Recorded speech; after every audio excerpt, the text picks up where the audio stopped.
Cuando Ricardo Gareca tomaba la decisión de convocar a jugadores que nunca habían jugado en la selección, muchas veces resultaba incomprensible.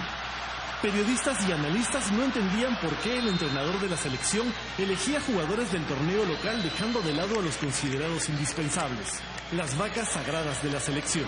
Algunos periodistas, por ejemplo, no preguntaban tanto por eso, sino por qué salió alguien de la selección. ¿Te das cuenta? Sí, más preguntaban por eso. Yo le quiero preguntar por qué entraban esos chicos. Que es lo que esa debería ser la pregunta de siempre. ¿Por qué juegan esos chicos? Porque primero que nada es el gusto del técnico. Es lo más importante. Y segundo, todos ellos habían sido estudiados también.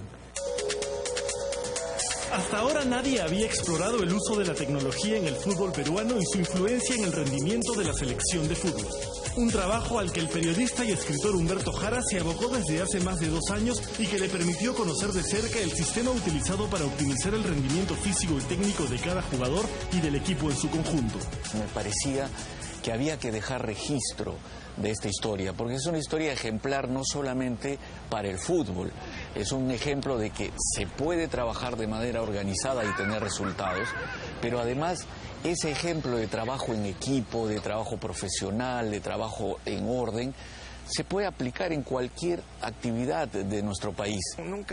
Todo comenzó en marzo del 2015, cuando el preparador físico de la selección, Néstor Bonillo, le pidió a Oblitas que la federación adquiriera una serie de instrumentos tecnológicos que les permitirían hacer mediciones precisas de cada jugador peruano sin importar el lugar del mundo en el que se estuviese desempeñando. Y por eso que Néstor Bonillo pidió desde un primer momento que venga a trabajar con él Adrián Baccarini, que estaba muy empapado con estos temas. Y luego lo hemos reforzado esto con 2 chicos que han trabajado mucho en el hockey. Los mellizos. Los mellizos, Argento. Y que ellos sí son súper especializados en estos temas. El sistema permite acceder a los partidos de prácticamente cualquier liga del mundo y luego analizar dichas imágenes con un software especial que elabora estadísticas muy detalladas sobre la performance del jugador en cada partido. Se detallan exactamente cómo es el rendimiento físico de un jugador en espacio corto, en espacio largo, en determinados espacios del campo, y ellos con determinadas variables que tienen van sacando conclusiones y se van dando cuenta dónde un jugador está fallando y dónde puede aprovechar más para correr más o para correr mejor durante el partido.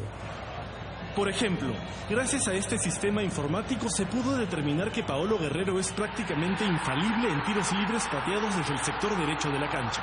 Entonces, cada vez que en un partido de la selección se presenta la oportunidad de patear un balón detenido ubicado en esta zona, es el capitán el encargado de ejecutar el disparo con una eficacia que ya hemos celebrado. Tiro libre indirecto, tiro libre indirecto, tiro libre indirecto, ¡gol!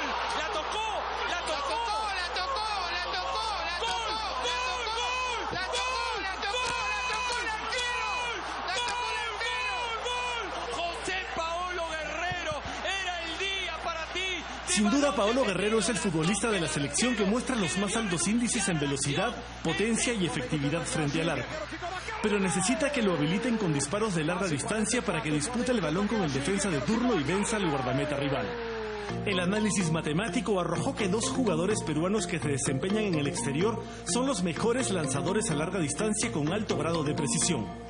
En primer lugar, Yoshimar Yotun, que ha convertido estos disparos en profundidad en su marca personal en el Orlando City. Por eso una de sus funciones en la selección es alimentar el apetito goleador de Guerrero, como hiciera en el último partido contra Uruguay. El otro abastecedor de pases largos es Miguel Trauco, quien actualmente tiene la misma función en el Flamengo, surtiendo de pases gol al depredador.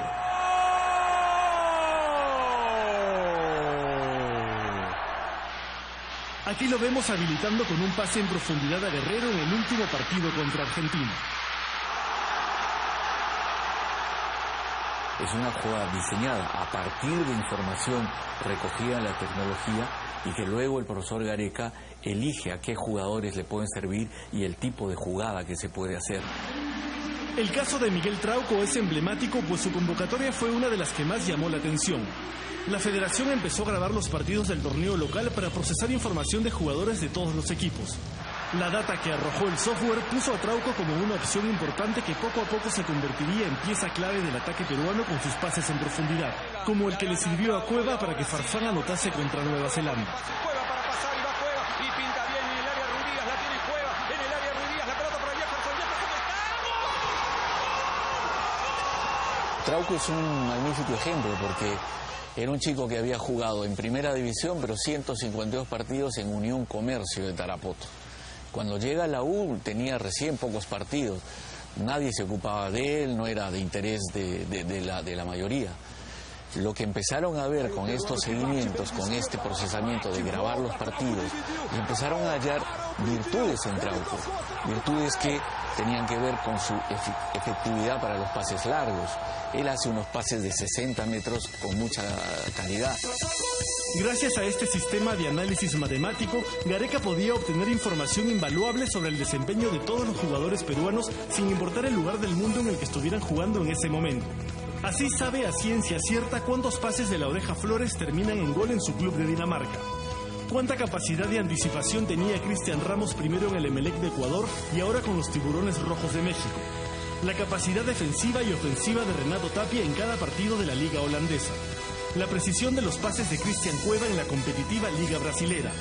La velocidad de André Carrillo por la banda en el fútbol inglés.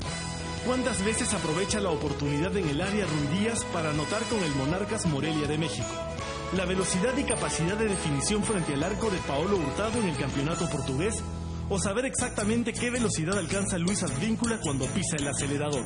Ellos hacen seguimiento de cada uno de los jugadores, no solo de los que están en la selección, sino también los que están en el torneo local y los que están jugando en el exterior.